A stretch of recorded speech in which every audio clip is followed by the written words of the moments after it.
அதிகாலை எழு, ஆகாயம் தொழு, இருதயம் துடிக்க விடு.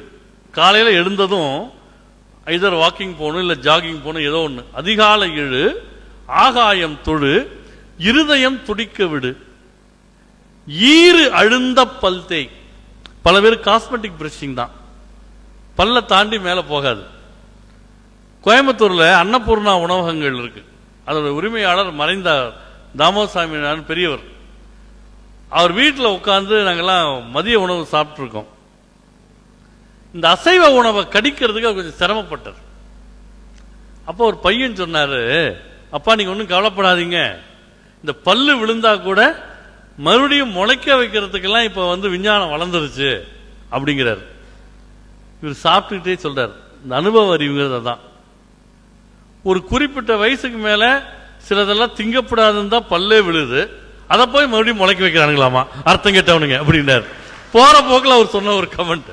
ஒரு இயற்கையினுடைய பேசிக்கான விஷயம்.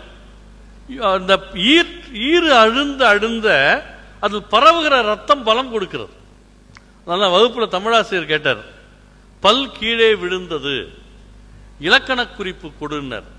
பையன் எந்திரிச்சு ஈறுகெட்ட எதிர்மறை பெயரச்சம்னா, ஏன்னா ஈறு கெட்டாதான் சார் பல்லே கீழே விழும் அப்படின்னு அவர் புது தியரி கண்டுபிடிச்சாங்க. அதனால அதிகாலை எழு, ஆகாயம் தொழு, இருதயம் துடிக்க விடு, ஈரெழுந்த பல்தே, உடல் வியர்வை கழி, ஊளைச்சதை ஒழி, எருது போல் உழை, ஏழை போல் உண். நம்மள பலருக்கு வராத ஒரு பழக்கம் தான். உணவுல சில அப்சஷன் வரும், பேசிட்டே சாப்பிடுவோம்.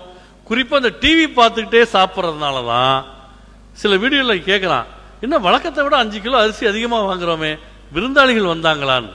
விருந்தாளிலாம் வரல, இவன் டிவியை பார்த்துக்கிட்டே எவ்வளவு போகுதுன்னு தெரியாம உள்ள தள்ளியிருக்கான். இது உணவில் நம்முடைய கவனம் இருக்கணும். ஏழை போல் உண் அப்படின்னாங்க. அப்புறம் ஐம்புலன் புதுக்கு, 5 புலன்களை புதுப்பிக்க வேண்டும். எப்படி புதுப்பிப்பீங்க? யோகா, பிராணாயாமா, தியானம். அதான் வழக்கமா சொல்லுது. பல பேருக்கு தெரிஞ்ச ஒரே தியானம் மத்தியானம் 1:30 மணிக்கு மேல அப்படியே ஒரு தூக்கம் போயிட்டு தியானம் நினைப்பாங்க. அதல்ல, புலன்களை புதுப்பித்தல், ஐம்புலன் புதுக்கு. அடுத்து ஒன்றை சொன்னார், ஒழித்து விடு புகை மதுவை.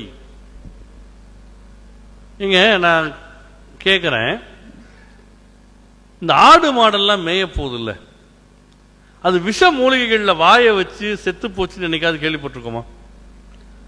தினமலர்ல வந்திருக்க என்னைக்காவது? விஷச்செடி தின்று ஆடு